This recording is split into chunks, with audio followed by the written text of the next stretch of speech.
Hello, I'm Daniel Bernheimer, and on our broadcast today, political influence. How much say do corporations and lobbyists really have in our government? Around the world, how are recent developments from across the globe affecting America's situation, and how are the presidential nominees responding to these developments? Are Mitt Romney's aggressive tactics the right call for putting an end to the violence? Or are Barack Obama's conservative stances what is best for America? Domestic affairs. What is going on right in your backyard, and how is it going to affect the upcoming election? What does Mitt Romney's and Paul Ryan's voucher system for Medicare means for millions of Americans who are on Medicare? Also, Obama plans to pour more resources into education. What does this mean for your children? And oil supply. Because of our dependence on oil, Republicans are pushing for a new pipeline while Democrats are still wary of environmental impacts. What does this mean for you? Daily News begins now.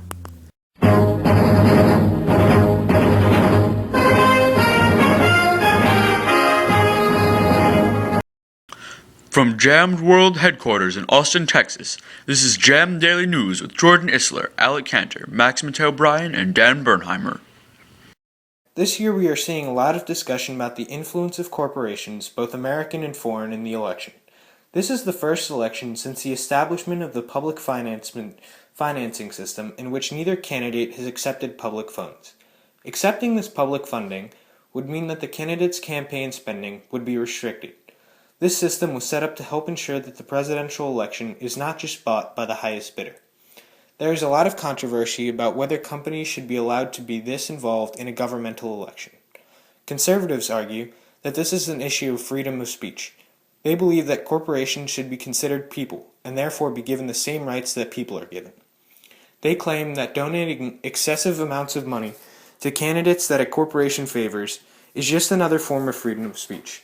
On the other side of the spectrum, you have the liberals, who argue that corporations are not people. They are strongly opposed to the idea that spending large amounts of money should be considered another facet of freedom of speech. They point out the growing class difference between the rich and the poor that is highlighted by this election awash in corporate money.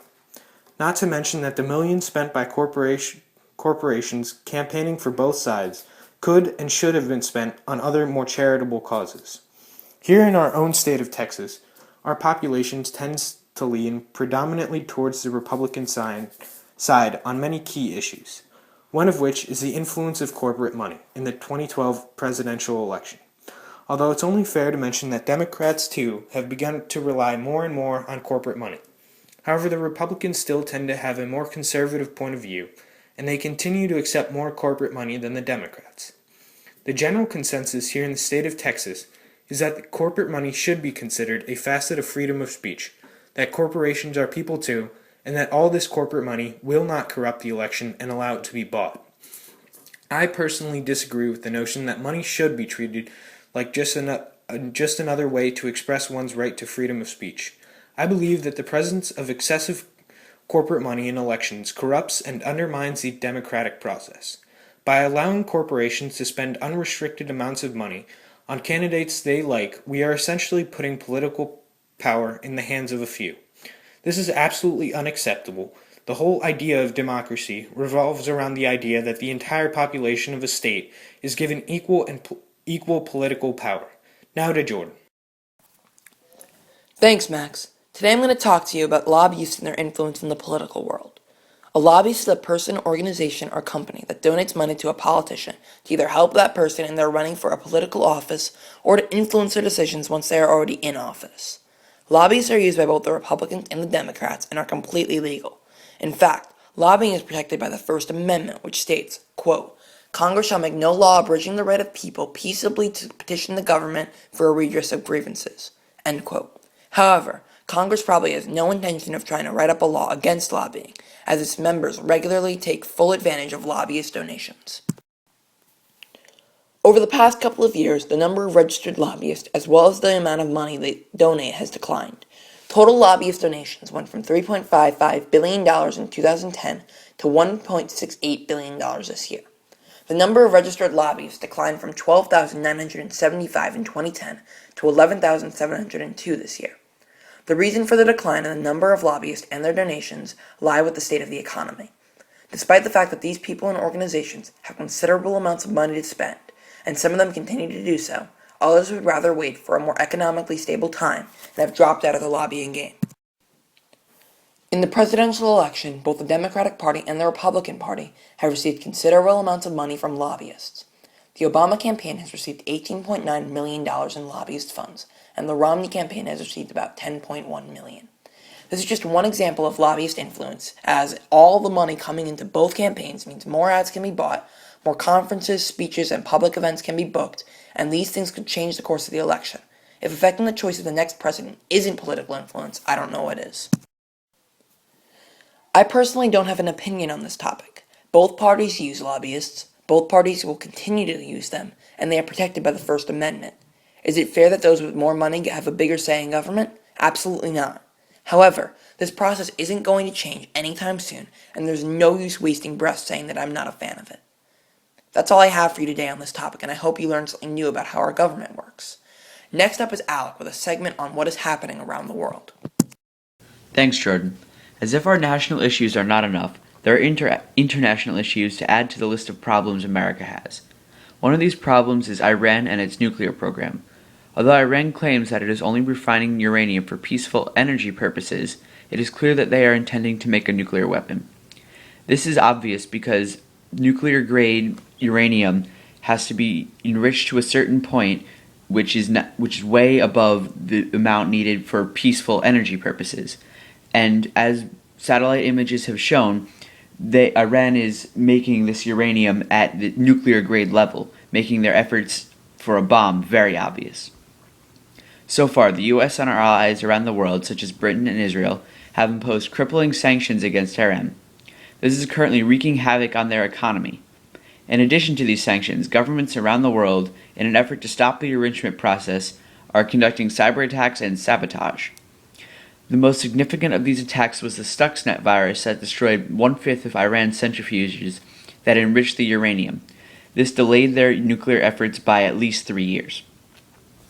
This seemingly should deter the Iranians from proceeding in their nuclear program, but instead they moved their nuclear facilities underground, putting them outside of the range of satellites and missiles.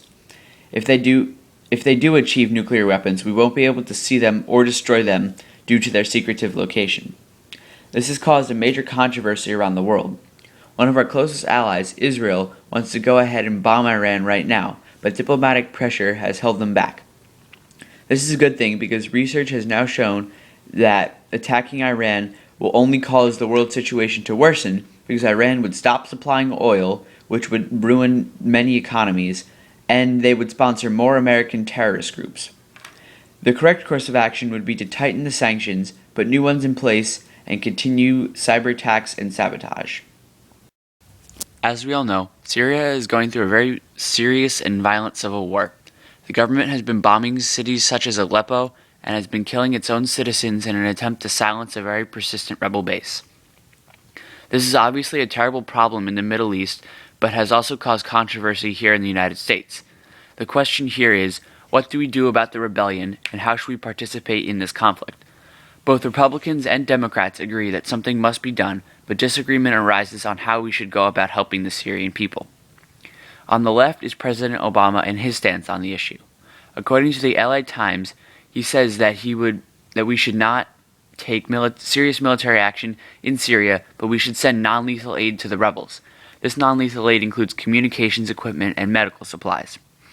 In addition to helping the Free Syrian Army, the president has imposed sanctions and his diplomatic pressure on Bashar al-Assad and his followers.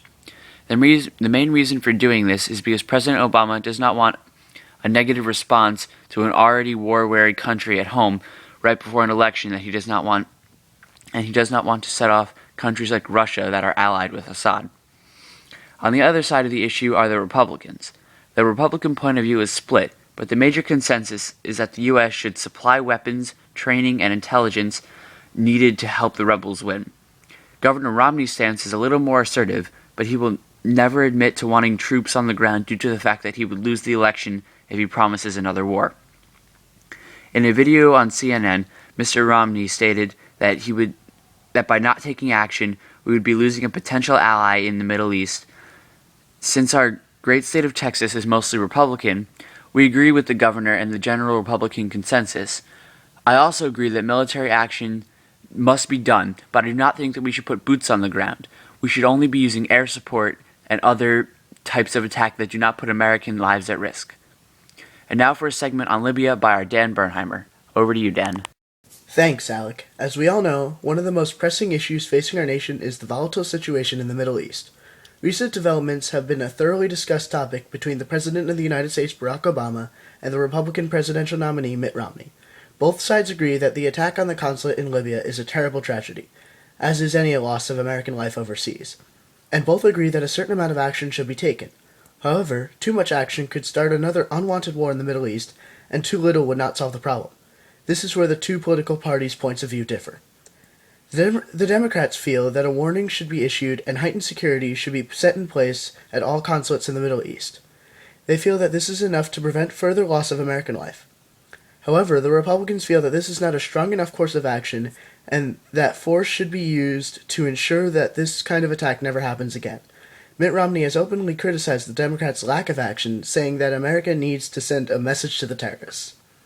Personally, I think that the heightened security is the correct course of action. The last thing America needs is another war in the Middle East. We have already made a fair amount of enemies by deploying troops into the Middle East, and sending even more will not help to defuse the situation. In my opinion, it will heighten tensions in that region. That is all on this topic for today, and we will be back after these important messages. When Obama took office in 2008, our nation was on a slippery slope, descending in economic disparity. His economic policies, along with the hard work of our fellow Americans, has helped lift us off that slippery slope. His policies have given us the tools to climb the gigantic mountain that constitutes our national debt. Electing Obama for a second term is what America needs. Paid for by the Max O'Brien Super PAC. The content of this message is not authorized by any candidate. And now, following the commercial break, we have our domestic affairs segment. Our first topic is Social Security and Medicare. This is a controversial issue that has huge influence on the presidential election. According to the U.S. Census Bureau, over 95 million people were covered by the government health insurance in 2010. That is almost one-third of the American population. Despite this fact, both political parties have not been providing many specific facts on the issues of Social Security and Medicare. However, they have both suggested somewhat vague plans about what they plan to change in the Social Security system. Mitt Romney and his running mate, Paul Ryan, have said that they plan to introduce a voucher system, according to Politico.com. This voucher program will allow Medicare beneficiaries to use vouchers for Medicare that are worth a certain amount of money in medication costs and go to private insurance companies that will provide them coverage using the vouchers. Also, there will be a basic government-run insurance that can be paid for with the voucher. The fundamental reasoning behind this is that competition will keep the prices down. Barack Obama has stated that he is completely opposed to any form of the proposed voucher system, instead opting to reform Medicare and get rid of all the fraud and cheating that occurs within the system. This, according to the Medicare News Group, will save the government an extraordinary amount of money without charging beneficiaries more or providing less comprehensive coverage. Personally, I believe that Medicare needs to be both reformed and changed. A voucher program could work along with the reformation of the system. A combination of both would save the government money and allow the competition involved with the private sector to drive down the cost of insurance. Now to Jordan with his report on education. Thanks, Dan. Now today I'm here to talk to you about education, budget cuts, and student loans, a topic that has become very important in the past weeks of the election. In fact, it was to some extent brought up in the second presidential debate, in which both the president and ex-Governor Romney spoke about Pell Grants. Pell Grants are government-issued financial aid for college-bound students in which those eligible receive a certain amount of money from the government depending on what they are qualified to receive.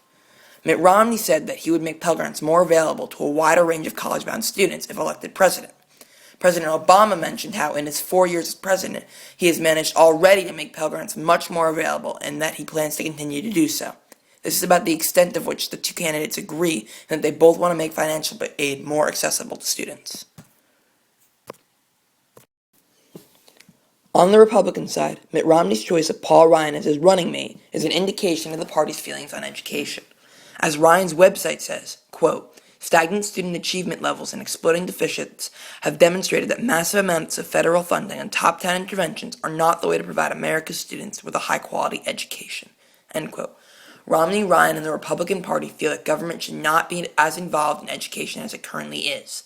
They do not feel that the government should ignore education, but they do feel that the millions of dollars that are being spent on trying to improve education and take stress off the increasing numbers of indebted graduates could be better spent. On the Democrat side, President Obama has over the past 4 years gotten government more involved in education, increasing the accessibility of Pell Grants, for example. The president has also stated that he feels that government should continue to be as involved in education to make it easier for students to afford the colleges that they want to attend. The Democrats have sent out ads expressing this view, and their platform states, quote, "We Democrats have focused on making sure that taxpayer dollars support high-quality education programs, but Mitt Romney is a staunch supporter of expensive, for-profit schools that often leave students buried in debt and without the skills for quality jobs, and that prey on our service members and veterans," end quote. They have also attacked Mitt Romney's campaign after Mitt Romney has stated that students should, quote, "shop around," end quote, for an education that they could best afford. In Texas, the consistently Republican state that is my home, the majority of people I talk to agree with Mitt Romney and feel that government should take a couple steps back and stop pouring money into this issue. However, personally, I am more inclined to agree with the Democrats on this one. Education is an important thing, and young adults should be guaranteed a chance to go to college and be able to afford it. Students shouldn't have to go to a community college because their parents can afford to pay for a better college and because they can't risk taking out student loans. That's all I have for you today on this topic. Thank you for listening in, and next up is Max, who will be discussing the domestic oil supply. Thanks, Jordan. The proposed creation of the Keystone Pipeline by the company TransCanada has been a highly contested topic this election season. The Keystone Pipeline is a proposed oil pipeline that would stretch nearly 2,000 miles, connecting Canada's oil sands to refineries near the Gulf of Mexico. Because the pipeline would cross an international border, it requires the approval of the President. Advocates for the pipeline say that it would create around 4,000 new jobs, and that once it's created, it will be able to produce almost 500,000 barrels a day. This kind of secure energy source, so close to home, could prove to be a huge asset, because we would no longer be as dependent on foreign oil sources. Having this resource at our fingertips could also greatly reduce the price of gasoline, which now stands at almost $4 per gallon. However, the opponents to the pipeline point out that without extensive inspection to make sure that the pipeline is not harmful to the environment, its creation could have disastrous consequences for the ecosystems that it would rudely disrupt. Unfortunately, the President and the State Department were not given enough time to allow these inspections to take place, because Congress set a 60-day deadline during which the President was expected to make a decision. In January, the State Department announced that it could not recommend proceeding with the creation of the pipeline. This announcement put the project on hold indefinitely. However, the White House did give TransCanada the green light to begin constructing the portion of the pipeline that does not cross international borders. To show his support for this part of the project, President Obama visited Oklahoma, which is the starting point of the pipeline. There he declared that the creation of this portion of the pipeline was a top priority for his administration.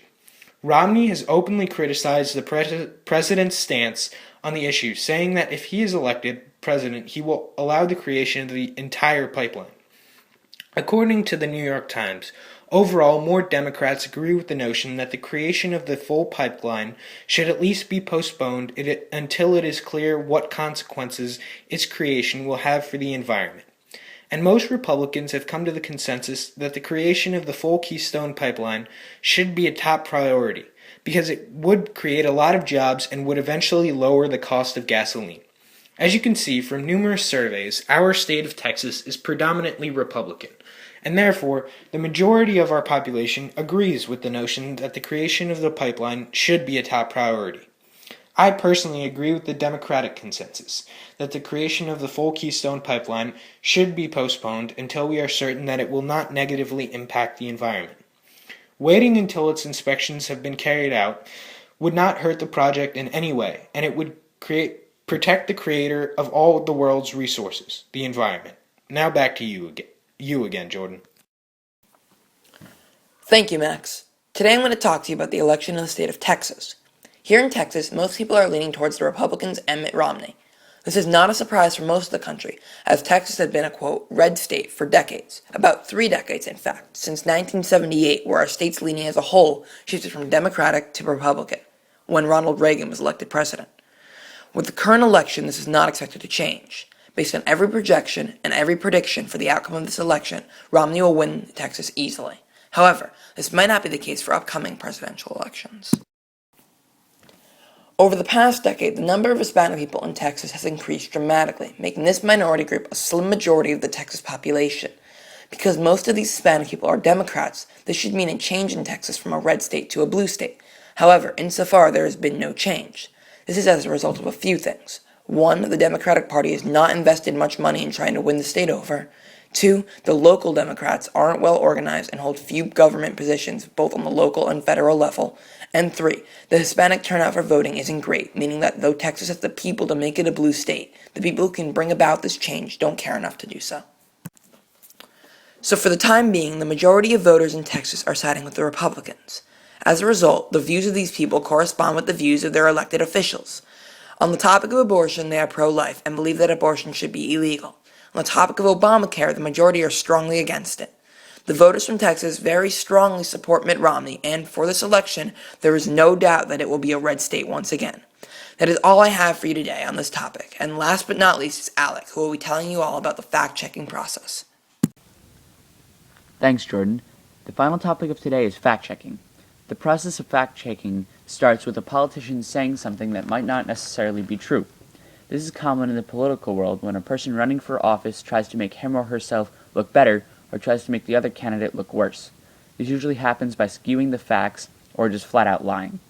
To start, according to Michael DeRupi of the Gazette, fact-checking came about after the media became frustrated with people not doing the fact-checking themselves, because originally the media just wrote down and published what the politicians said. Realizing this, the politicians figured they could skew the facts, and since the public still believed every word that the politicians said, the media had to start telling people what was true and what was not so true. The actual process of fact-checking is quite simple. It begins with a false or misleading comment or statement that raises controversy. Independent reporters and sometimes the other political party start to look at what actually happened and see if the original statement said is true and or fully explains the situation. For example, according to factcheck.org, in the last presidential debate, Governor Romney said that a recent study shows that the taxes of the middle class will rise by $4,000 as a result of the debt acquired during President Obama's term. This is not true because there are other methods of lowering the debt while not raising taxes. While some might think that only conservatives do this, they're wrong, because liberals also tend to do this as well. During the last debate, Obama claimed that Romney referred to wind-powered jobs as imaginary, while in fact Romney spoke of an imaginary world where wind and solar power run the economy. Unfortunately, not presenting the facts and skewing the ones that are presented has become a habit of politicians all over the country, and it is up to the media and the public to decide who is lying and who is telling the truth. And that concludes our broadcast for today. Thank you for being with us. I am Daniel Bernheimer reporting from our Jammed World headquarters in Austin. Good day.